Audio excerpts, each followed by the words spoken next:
Hello everyone, once again welcome to my channel Saini study Mantra. आज की इस वीडियो में हम बात करने वाले हैं basic type of information systems. इस वीडियो में हम सिर्फ एक ही सिस्टम करने वाले हैं, एक ही इंफॉर्मेशन सिस्टम करेंगे। आने वाली नेक्स्ट वीडियोस में 4 टाइप के बेसिक सिस्टम्स होते हैं। ट्रांजैक्शन प्रोसेसिंग सिस्टम हो गया, मैनेजमेंट इंफॉर्मेशन सिस्टम हो गया और भी बहुत सारे अदर सिस्टम्स हो गए जिनके बारे में हम सेपरेट वीडियोस में बात करेंगे, क्योंकि ये टॉपिक थोड़े से लेंथी हैं तो इसको हम सेपरेट सेपरेट वीडियोस में कवर करेंगे। अभी हम बात करने वाले हैं ट्रांजैक्शन प्रोसेसिंग सिस्टम की। Transaction processing system is use to record day to day business transactions. जो भी डेली बेसिस पे ट्रांजैक्शंस होती हैं उन सबको रिकॉर्ड करने के लिए हम टीपीएस का इस्तेमाल करते हैं। और जो ट्रांजैक्शन होती है वो क्या होती है, दो बिजनेस एंटिटीज के बीच में या दो लोगों के बीच में जो भी एक्सचेंजेस होते हैं पैसे के रिलेटेड या कोई भी बार्टर सिस्टम के सिस्टम जो भी होता है उसमें जो एक्सचेंजेस होते हैं तो उसको हम ट्रांजैक्शन कह देते हैं। टीपीएस जो होता है processes the data resulting from the occurrence of business transaction. मतलब जो भी बिजनेस ट्रांजेक्शन होती हैं उससे जो भी डेटा कलेक्ट होता है वो टीपीएस प्रोसेस करता है।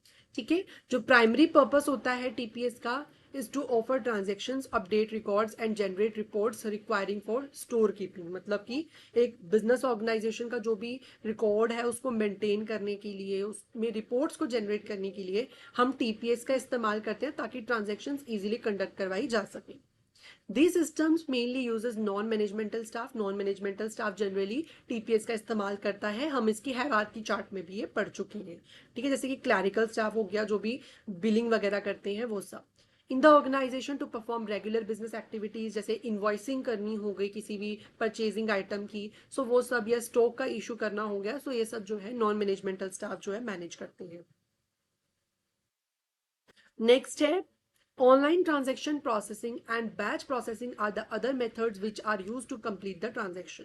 मतलब कि ट्रांजेक्शन को कंप्लीट करने के लिए कुछ अदर मेथड्स का भी इस्तेमाल किया जाता है, जैसे कि ओटीपी हो गया ऑनलाइन ट्रांजेक्शन प्रोसेसिंग, बीपी हो गया बैच प्रोसेसिंग सिस्टम्स। ठीक है, इन सब मेथड्स का इस्तेमाल किया जाता है। टीपीएस को और भी कुछ नामों से जाना जाता है, जैसे कि रियल टाइम प्रोसेसिंग हो गया, इलेक्ट्रॉनिक डेटा प्रोसेसिंग हो गया, जो हम ऊपर भी एक बार कंप्लीट कर चुके हैं, पढ़ चुके हैं।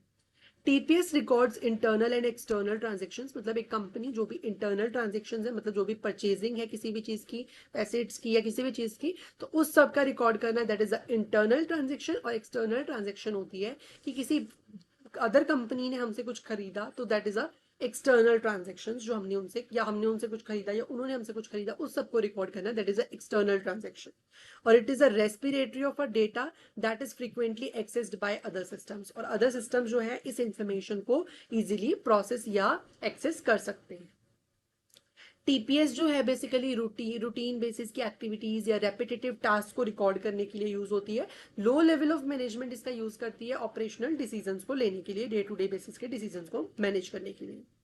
टीपीएस जो है इससे कंपनी की फास्ट परफॉर्मेंस जो है वो फास्ट हो सकती है, कॉन्टिन्यूस अवेलेबिलिटी हो सकती है, डेटा इंटीग्रेट हो जाता है, साथ के साथ मॉड्यूलर ग्रोथ जो है वो एक ऑर्गेनाइजेशन की पॉसिबल हो पाती है। टीपीएस जो है वो वाइडली यूज किया जाता है by marketing, sales, purchase, accountings, ठीक है, order processing, finance, production, transportation, payment receipts के लिए इसका इस्तेमाल किया जाता है। ठीक है, इसके एग्जांपल्स है पॉइंट ऑफ सेल, मतलब एक दिन में कितनी सेल्स हुई, पेरोल सिस्टम्स, मतलब कि एम्प्लॉयज की सैलरीज को कैसे मैनेज करना है, मतलब किस तरीके से कितनी सैलरी किस एम्प्लॉय को मिलनी चाहिए, उन सिस्टम्स को मैनेज करने के लिए। स्टॉक कंट्रोल सिस्टम की स्टॉक कितना चाहिए, कितना बनाना चाहिए, कितनी इन्वेंट्री रखनी चाहिए, उस सबको मैनेज करने के लिए। एयर बुकिंग सिस्टम्स, मतलब कि एयरलाइन की टिकट्स को बुक करने के लिए हम इसका इस्तेमाल कर सकते हैं। इसके एडवांटेजेस क्या है, बिजनेस जो है वो कंट्रोलेबल होता है, मैनेजेबल होता है, मल्टीपल ट्रांजेक्शन को ईजिली जो है वो किया जा सकता है, ठीक है, विदाउट एनी डिलेज, और हायर प्रायोरिटी जो है वो इसको मिलती है। इससे रियल टाइम प्रोसेसिंग होती है इंफॉर्मेशन की, लार्ज डेटा को ये हैंडल कर सकता है, बैच प्रोसेसिंग कर सकता है, ठीक है, स्टेबल डेटाबेसेस में इनका डेटा स्टोर करके रखा जा सकता है। ये यूजर फ्रेंडली है, इसको यूज करना बहुत आसान है, वर्सेटाइल है, ऑनलाइन पेमेंट सिस्टम्स इसमें है, मल्टीपल पेमेंट मेथड्स हैं, ठीक है, क्विक रिकवरी है, अगर कोई भी एरर आ जाता है, ऑपरेशन फेलियर हो जाता है तो उसका इसके डिसएडवांटेजेस क्या है, एक तो इसकी कॉस्टिंग काफ़ी ज़्यादा हाई है अगर आप इसको सेटअप करोगे, ठीक है। इसके बाद क्या है, इसको डिज़ाइन किया गया है एक्सक्लूसिवली बिजनेस इन्वायरमेंट के अकॉर्डिंग। अगर आप नॉन बिजनेस बैकग्राउंड से है तो आपके लिए एक्सपेंसिव हो सकता है, आपके लिए यूज़ करना डिफिकल्ट हो सकता है।